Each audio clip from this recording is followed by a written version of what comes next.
Coley Lefford. This is my wife, Laura Lefford. We attended the Meese Keith Life Group. When we first got there, kind of felt out of place, you know. We went out back and just kind of sit out back, and we're both talking to each other, and just kind of felt like maybe we shouldn't have done this. You know, maybe this life group just isn't really a thing for us. And as we got inside, started eating, kind of started mingling with each other a little bit. The walls started coming down. We realized that, you know, we were just in a room with people who were just like us, who were nervous and felt maybe out of place just like us. And as we began to introduce ourselves and just really get to know each other, it was really almost like a instant, I want to say, a family atmosphere. I'm Kristen Gibson. I'm Bryant Gibson. We didn't know what to expect whenever we were going into it.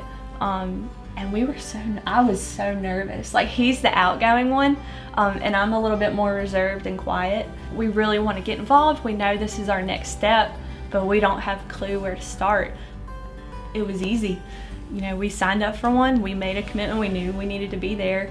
And after the first couple ones, after we got over like all the awkward, like, I don't know these people, what's your name? What's your name? You know, we really got to where we were excited about it. Like, our Tuesday nights were our nights to go have fun, eat some good food, and then just fellowship with some really great people who share the beliefs that we do, and who share the struggles that we share. One good thing about it was we did learn more. When you're hearing the message, it's definitely good to hear other people's experience and to understand that. But once you can actually talk to other people about applying the Bible to your everyday life, that's where real transformation to us seems like it really begins. One thing about the church is you don't need to know everybody, but you do need to know some people, maybe more in an intimate fashion than others. They need to be able to know your struggles. You need to have someone you can talk to. And I don't think that that's something that we would have had we not really been involved in a life group. You know, fellow believers to encourage us to do what it was that God has called us to do. You go to church on Sunday and, you know, you're on a high, a spiritual high. Well, then Monday hits, and that's when you get that drop off.